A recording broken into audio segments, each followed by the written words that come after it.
Hi welcome to my YouTube channel Ibrahim டியூ. இன்றைக்கி நம்ம பார்க்க போகிறது மைண்ட் ஸ்பேஸோட ஐபிஓ வந்து ரிலீஸ் ஆக போகுது. அந்த ஐபிஓ பற்றின விவரங்கள் தான் நம்ம இந்த வீடியோவில் நம்ம பார்க்க போகிறோம். மைண்ட் ஸ்பேஸ் ஆர்இஐடி அப்படின்னு இருக்கும். அதோட ஃபுல் ஃபார்ம் என்னன்னு பார்த்தீங்கன்னா ரியல் எஸ்டேட் இன்வெஸ்ட்மெண்ட் ட்ரஸ்ட் அப்படின்னு பேர்.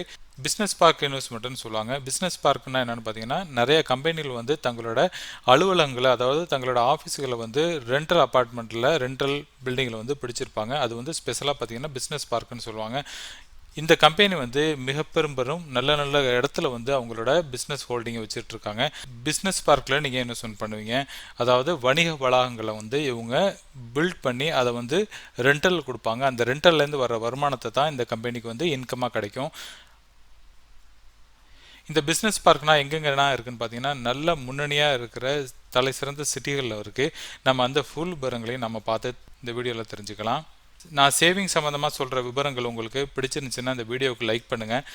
மறக்காமல் என் சேனலை சப்ஸ்கிரைப் பண்ணுங்கள். மேலும் இந்த வீடியோ வந்து உங்களுக்கு தெரிஞ்சவங்களுக்கு ஷேர் பண்ணுங்கள்.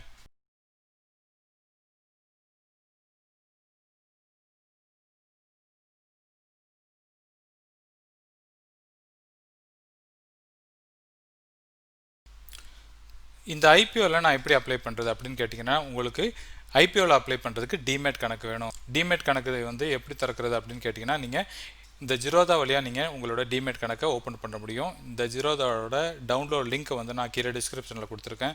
டிஸ்கிரிப்ஷன் பாக்ஸை கிளிக் பண்ணி இந்த ஜிரோதா ஆப்பை நீங்கள் டவுன்லோட் பண்ணி உங்கள் முதலீட்டை நீங்கள் துவங்க முடியும். மைண்ட் ஸ்பேஸ் ஆர்இஐடியோட ஐபிஓ வந்து இஷ்யூ வந்து ஆல்ரெடி ஓப்பன் ஆக போகுதுன்னு நான் சொல்லியிருந்தேன். அந்த ஐபிஓ பற்றின விவரங்கள் எல்லாம் நம்ம பார்த்து தெரிஞ்சுக்கலாம். ஐபிஓ வந்து ஓப்பன் டேட் எப்போன்னு பார்த்தீங்கன்னா 27 ஜூலையில் வந்து ஓப்பன் ஆகுது. 29 ஜூலை அன்னைக்கு க்ளோஸ் ஆகுது.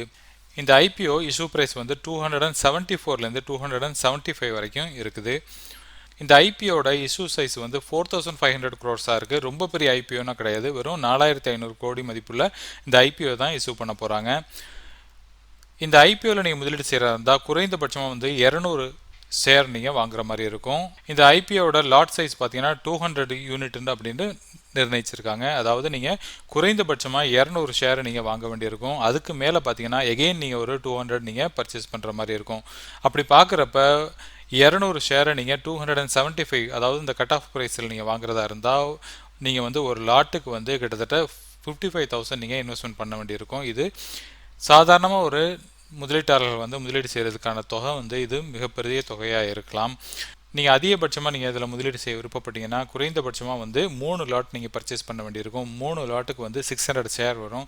அந்த 600 ஷேரை வந்து 275 மணி நீங்கள் மல்டிப்ளை பண்ணி பார்த்தீங்கன்னா கிட்டத்தட்ட 1,65,000 ரூபாய்க்கு நீங்கள் இதில் நீங்கள் பிட் பண்ண வேண்டியிருக்கும்.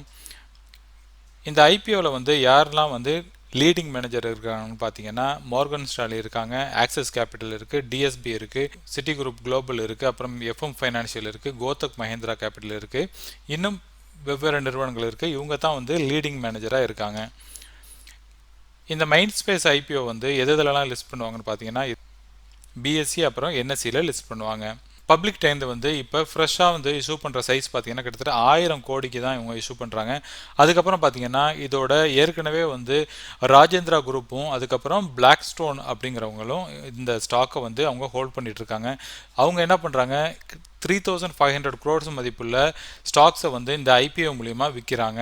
ஸோ டோட்டல் சைஸ் பார்த்தீங்கன்னா ஃப்ரெஷ் இஷ்யூ 1000 ஆகும். இப்போ வந்து அவங்க ஹோல்ட் பண்ணிட்டு இருக்க ஸ்டாக்கை விற்கிறதுல வந்து 3,500 இருக்குது. மொத்தமாக பார்த்தீங்கன்னா 4,500 crores வந்து இவங்க சேல் பண்ணுறாங்க. அதுக்கப்புறம் பார்த்தீங்கன்னா இந்த கம்பெனி வந்து reported 21% jump in the revenue, அதாவது இவங்களோட ரெவன்யூவில் வந்து 21% வந்து அதிகமாக இருக்கிறதா வந்து சொல்லியிருக்காங்க. எண்ட் ஆஃப் த மார்ச் 31 அன்னைக்கு 2020 வரைக்கும் பார்த்தீங்கன்னா அவங்களோட ப்ராஃபிட் வந்து ஃப்ளாட்டாக இருக்குது. 514 crores வந்து அவங்க ப்ராஃபிட் பண்ணியிருக்கதா சொல்லியிருக்காங்க. இவங்க போர்ட்ஃபோலியோட டோட்டல் வேல்யூ பார்த்தீங்கன்னா 23,675 crores மதிப்புள்ள நிறுவனமாக இருக்குது. இதில் அவங்க வச்சிருக்க அந்த ஹோல்டிங்கில் வந்து கிட்டத்தட்ட 92% வந்து ஆல்ரெடி வந்து லீஸ் பண்ணியிருக்கதா சொல்லியிருக்காங்க. ஆவரேஜ் ரெண்ட் வந்து அவங்க ரிசீவ் பண்ணுறது வந்து கிட்டத்தட்ட 52 rupees வந்து பெர் ஸ்கொயர் ஃபீட்டுக்கு ரிசீவ் பண்ணுறாங்க. இவங்களுக்கு வர்ற வருமானங்கிறது ரியல் எஸ்டேட் மூலிமா வந்து லீஸ் ஹோல்டிங் வழியில் வந்து அவங்களுக்கு ரியல் எஸ்டேட் ரெண்டல் மூலிமா அவங்களுக்கு வருமானம் வருது.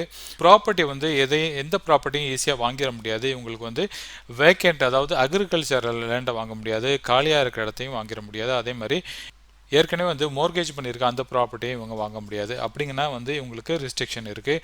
இவங்களோட 80% ஆஃப் த இன்வெஸ்ட்மெண்ட் வந்து அவங்களோட இன்கம் வர்ற மாதிரி இருக்கிற அசெட்டில் தான் அவங்க இன்வெஸ்ட்மெண்ட் பண்ணணும். பாக்கி 20% வேண்டாம், இவங்க வந்து கன்ஸ்ட்ரக்ஷனில் வந்து இன்வெஸ்ட்மெண்ட் பண்ணலாம் அப்படிங்கிற சில ரெஸ்ட்ரிக்ஷன் இவங்களுக்கு இருக்குது. முக்கியமாக பார்த்தீங்கன்னா இவங்களுக்கு வர்ற இன்கம்லேருந்து அதிகமாக வந்து அவங்க டிவிடெண்ட் கொடுக்கறதுக்கு வாய்ப்பு இருக்குது. ஏன்டா ஏற்கனவே ஒரு ஆர்இஐடியில் வந்து ஒரு ஸ்டாக் வந்து மார்க்கெட்டில் லான்ச் பண்ணியிருந்தாங்க. அந்த விவரங்களையும் பார்த்து அது எவ்வளோ வருமானம் கொடுத்துச்சு, அது எவ்வளோ ரிட்டர்ன் கொடுத்துருக்கு, அதை எல்லாத்தையும் நம்ம பார்த்து தெரிஞ்சுக்கலாம். ஏற்கனவே பார்த்தீங்கன்னா 2019 மார்ச் அன்னைக்கு இந்த எம்பசி ஆஃபீஸ் பார்க்குங்கிற அந்த வந்து ஆர்இஐடி மூலிமா இப்போ வந்து லிஸ்ட் பண்ணியிருந்தாங்க. அதோட புக் சைஸ் பார்த்தீங்கன்னா பெரிய அளவில் வந்து அவங்க ஐபிஓ இஷ்யூ பண்ணாங்க. அப்போ வந்து இஷ்யூ பண்ணுறப்ப அந்த ஷேரோட ப்ரைஸ் வந்து 300 ரூபா மதிப்புள்ள ஷேர் ப்ரைஸாக வந்து கோட் பண்ணியிருந்தாங்க. ஐபிஓட ப்ரைஸ் பேண்டை பொறுத்த வரைக்கும் 299லேருந்து 300 வரைக்கும் இருந்துச்சு. மார்க்கெட் லாட்டை பொறுத்த வரைக்கும் 400 ஷேர் வந்து ஒருத்தவர் பர்ச்சேஸ் பண்ணுறதா இருந்துச்சு. ஸோ இதுலேயும் பார்த்தீங்கன்னா பெரிய அளவில் நம்ம ஒரு சாதாரண முதலீட்டாளர் வந்து முதலீடு செய்ய முடியாது. மினிமம் ஆர்டர் குவான்டிட்டியை பொறுத்த வரைக்கும் கிட்டத்தட்ட 800 ஷேர்ஸ் வச்சுருந்தாங்க. இந்த ஷேர் வந்து 300 ருபீஸுக்கு இஷ்யூ ஆகியிருந்தாலும் அதோட ப்ரைஸ் ஹையாக போனது வந்து கிட்டத்தட்ட 512 வரைக்கும் அதிகமாக போயிட்டு இப்போ வந்து ப்ரைஸ் வந்து சமீபத்தில் நடந்த கிராஷில் வந்து விலை குறைஞ்சி கிட்டத்தட்ட 301 வரைக்கும் விலை குறைஞ்சிருந்துச்சு. ஸோ இதில் பார்த்தாலே உங்களுக்கு தெரியும் இந்த ஷேருக்கு வந்து இப்போ மார்க்கெட் வந்து ஒரு நல்ல ஒரு பாசிட்டிவ் மோடில் இருக்கிறதுனால இப்போ வந்து அந்த இஷ்யூ ப்ரைஸ் வந்து 275 அவங்க ப்ரைஸ் நிர்ணயிச்சிருக்காங்க. மேபி பாசிட்டிவாக மார்க்கெட் போகிற பட்சத்தில் வந்து அதோட ப்ரைஸ் வந்து அதிகமாகிறதுக்கு வாய்ப்பு இருக்குது. இந்த ஸ்க்ரீனில் நீங்கள் பார்க்குறது வந்து இந்த மைண்ட்ஸ்பேஸோட ஃபினான்ஷியல் தான் பார்த்துக்கிட்டு இருக்கீங்க. 2017 பார்த்தீங்கன்னா அவங்க ப்ராஃபிட் ஆஃப்டர் டேக்ஸாக வந்து கிட்டத்தட்ட 231 crores ப்ராஃபிட் பண்ணாங்க. 2018 பார்த்தீங்கன்னா அந்த ப்ராஃபிட் மார்ஜின்கிறது கம்மியானுச்சு. அதுக்கப்புறம் 2019 பார்த்தீங்கன்னா அவங்களோட ப்ராஃபிட் எகெயின் வந்து அதிகமானுச்சு. கிட்டத்தட்ட 515 crores வந்து ப்ராஃபிட் பண்ணாங்க. பட் இந்த மார்ச் 2020 பார்த்தீங்கன்னா அவங்களோட ப்ராஃபிட் வந்து 513 அதாவது 514 crores இருக்குது. ஆல்மோஸ்ட் பார்த்தீங்கன்னா ஒரு ஃப்ளாட்டாக தான் இருக்குது. இதுக்கப்புறம் பார்த்தீங்கன்னா இதில் என்னென்ன நல்ல விஷயங்கள் இருக்குது, என்னென்ன மோசமான விஷயங்கள் இருக்குது, அதையும் நம்ம பார்த்து தெரிஞ்சுக்கலாம். நன்மையான விஷயங்களை பார்க்குறப்ப இப்போ வந்து டைவர்சிஃபைடு குவாலிட்டி டெனட் வந்து இவங்க வச்சுருக்காங்க. நல்ல நல்ல நிறுவனங்களுக்கு வந்து இவங்க ரெண்டல் கொடுத்துருக்காங்க. அதுக்கப்புறம் பார்த்தீங்கன்னா இவங்களோட போர்ட்ஃபோலியோ வந்து நல்ல ஸ்ட்ராங்காக இருக்குது. நல்ல வந்து இண்டஸ்ட்ரியில் வந்து ஃபண்டமெண்டலாக இருக்கிற நல்ல ஒரு நிறுவனமாக இருக்குது. அது மாத்திரம் இல்லாமல் ஏற்கனவே வந்து மார்க்கெட்டில் வந்து எக்ஸ்பீரியன்ஸான மேனேஜ்மெண்ட் டீம் வந்து இவங்கள்ட்ட இருக்குது. இவங்களுக்கு மேலும் அது மாத்திரம் இல்லாமல் கேஆர்சி குரூப்லேருந்து கூட இவங்களுக்கு சப்போர்ட் கிடைக்கும். நல்ல வந்து ஸ்டேபிளான ஒரு கேஷ் ஃப்ளோவும் இருக்குது. அது மாத்திரம் இல்லாமல் ஹையஸ்ட் டிவிடெண்ட் ஈல்டு வந்து கிடைக்கிறதுக்கு வாய்ப்பு இருக்குது. அது மாத்திரம் இல்லாமல் நீண்ட கால அடிப்படையில் முதலீடு செய்கிறவங்களுக்கு இது வந்து ஒரு நல்ல ஒரு இன்வெஸ்ட்மெண்ட் ஆப்ஷனாக இருக்கலாம். இந்த திட்டத்தை பொறுத்த வரைக்கும், இந்த ஐபிஓவை பொறுத்த வரைக்கும் என்னென்னா வந்து பிரச்சனைகள்லாம் இருக்குது அப்படின்னு பார்த்தீங்கன்னா, இந்த ஐபிஓட சைஸில் வந்து கிட்டத்தட்ட 3500 வந்து அவங்க என்ன பண்ணுறாங்க, ஏற்கனவே வச்சுருக்கவங்க வந்து இதை சேல் பண்ணுறாங்க. ஃப்ரெஷ் இன்வெஸ்ட்மெண்ட்டாக பார்த்தீங்கன்னா கிட்டத்தட்ட வெறும் 1000 crores தான் இருக்குது. இப்போ இந்த கொரோனா வைரஸ் ஆகிட்டு பெரும்பாலான நிறுவனங்கள் வந்து இப்போ ஈவன் வீட்டில் வந்து ஒர்க் பண்ணுற அந்த ஒர்க் ஃப்ரம் ஹோம் கல்ச்சரை வந்து இப்போ மார்க்கெட்டில் வந்து இன்ட்ரடியூஸ் பண்ணியிருக்காங்க. ஸோ அவங்க கம்பெனிகளுக்குன்னா பார்த்தீங்கன்னா அவங்களுக்கு வந்து ரெண்டல் எடுக்கணுங்கிற அவசியம் கிடையாது. ஈவன் வந்து ஒரு சாதாரண வேலை செய்கிற ஒரு ஸ்டாஃப் வந்து அவங்க வீட்டிலே வந்து அவங்க எல்லாத்தையும் செய்கிற அளவுக்கு வந்து இப்போ வந்து டெக்னாலஜி வந்து மாற்றிருக்காங்க.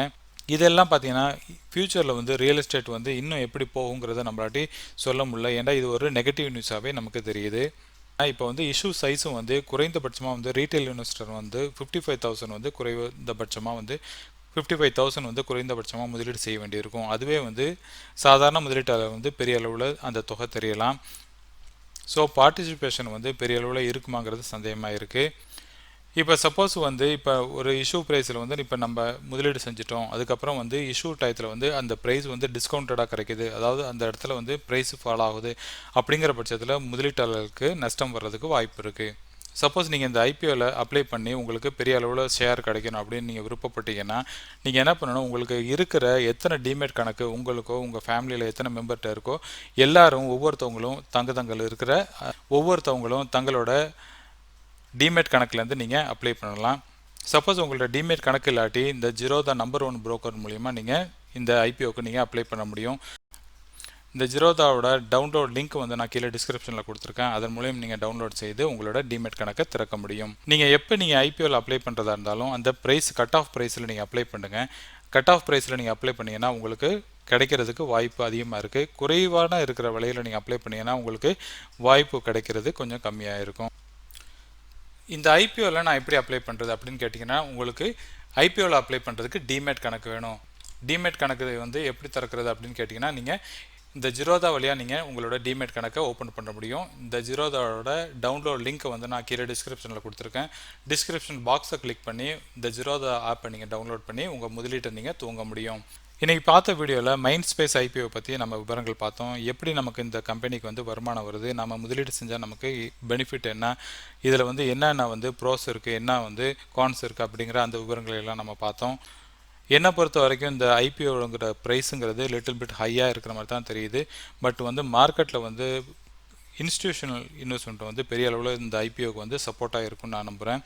பல பேர் வந்து ஆல்ரெடி வந்து இதில் முதலீடு பண்ணுறாங்க. ரீட்டைல் இன்வெஸ்டரை பொறுத்த வரைக்கும் 55,000 இருந்தால் மாத்திரம்தான் இந்த ஐபிஓக்கு அப்ளை பண்ண முடியுங்கிற அந்த ரெஸ்ட்ரிக்ஷன்ஸும் இருக்குது.